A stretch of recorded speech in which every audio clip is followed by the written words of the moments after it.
Chapter 22, we're looking at organic chemistry. Organic compounds are compounds that must contain carbon and hydrogen. They also contain oxygen frequently, and they can have nitrogen, they can have phosphorus, and they can have sulfur. There are many more organic compounds in the world than there are inorganic compounds. There are over 1 million organic compounds, and this was 10-15 years ago, so there are probably even more than that. The reason that there are so many forms of organic compounds is due to the characteristics of carbon. Carbon's relatively unique. It's small, it forms 4 equivalent bonds, it can form really long chains, and it can bond with itself very easily. It can also form double and triple bonds with itself and with other elements. Because it makes up all of living organism structures, it is also one that has been frequently synthesized to make up some of those chemicals artificially. Sources of organic compounds come from living organisms and also come from coal, natural gas, and petroleum. The reason that you can get carbon from those 3 substances is those 3 substances are the result of death and buried and altered prehistoric plants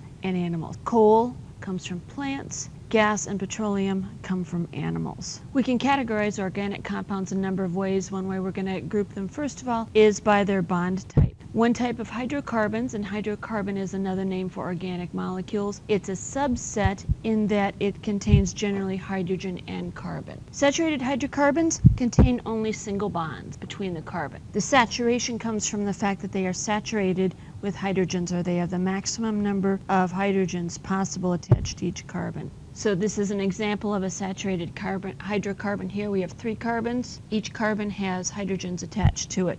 So the general form of these is C to the N, H to the 2N plus 2. Within this grouping, the next type of hydrocarbons are the unsaturated hydrocarbons. If saturated means maximum number of hydrogens attached, all single bonds. Unsaturated hydrocarbons mean that there are some carbons that don't have as many hydrogens as they could, and the reason for this is there are multiple bonds. Unsaturated hydrocarbons can have double bonds, they can have single bonds, they can have triple bonds. Single bonds are going to be around, and most hydrocarbons have at least 1 single bond. So here's an example of a very simple, basic unsaturated hydrocarbon. We have 1 double bond here, and then there's 1 single bond. Another way that we can group hydrocarbons is by their structure, and we have 3 different terms that all start with A, and that describes the shape and the arrangement of our hydrocarbons. Aliphatic hydrocarbons are long, straight chains. They can also be branching, but they are chains. They can be saturated, they can be unsaturated. The next category of hydrocarbons based on structural type are called alicyclic hydrocarbons. As you might think by the name cyclic, they are ring structures.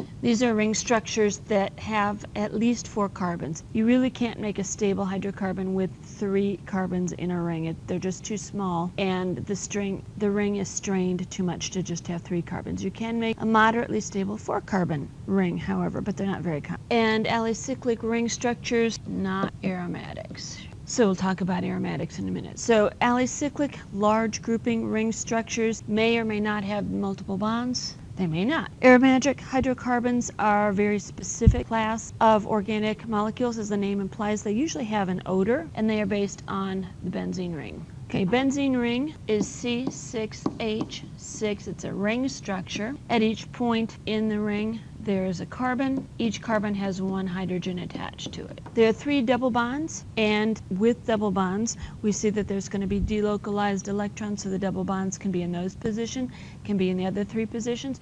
Most common way that organic chemists represent benzene ring to illustrate this fact is a hexagon with a ring in the middle. So that is a standard accepted chemist diagram or representation for benzene. And aromatic compounds can be 1 benzene with things hanging off it, or multiple benzene rings put together. But aromatics are based on benzene rings. To name compounds, it's fairly straightforward till we get into really big, complex molecules. First thing you need to know is the number of carbons in the primary chain of the molecule. And we're going to work only with carbons 1 through 10. So that means you need to know the prefixes of those 10 carbons. So the prefix for 1 is meth, as in methanol, methane, compounds like that with only 1 carbon. 2 carbons is ethane, ethanol. 3 carbons is prop. 4 carbons is bute, as in butane, butanol, butyric acid, all that fun fun stuff. The rest of them follow the Greek naming for numbers, so that makes life a little bit easier, especially if you know your Greek. So 5 is pent, 6 is hex, 7 is hep,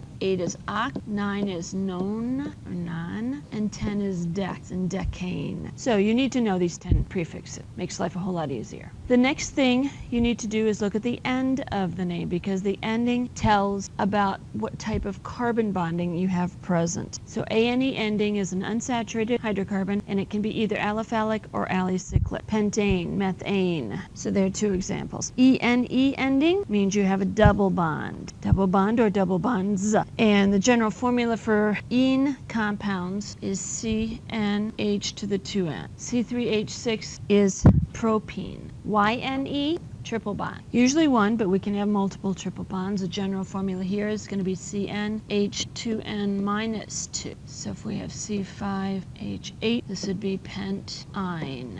So we learn how many carbons are in the chain. We look at the ending of the name, and that tells us what we have for double bonds. Or if we're naming a structure, we look to see if we have double or triple bonds to consider the ene or the ine endings. Okay, we're taking a little side trip here and talk first of all about the nature of hydrocarbons.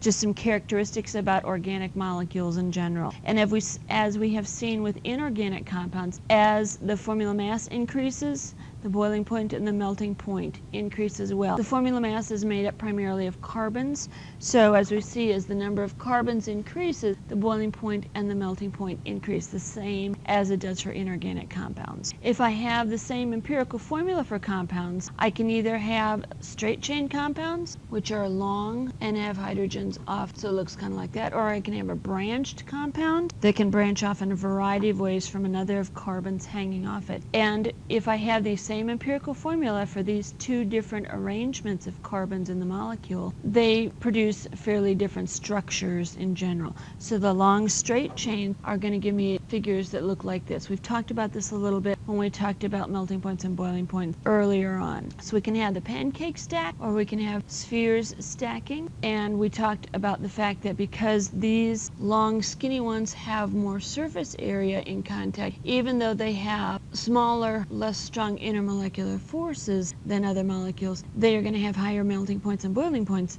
because they've got increased surface area. Whereas the spheres contacting only at one point between the molecules, the same types of intermolecular forces don't hold them as strongly. So the geometry for organic molecules also plays into melting points and boiling points. Saturated compounds, those compounds that all have single bonds, tend to be less reactive than unsaturated compounds. There is less strain on the molecule, and breaking bonds will reduce that strain, so that makes the unsaturated multiple bonds more reactive.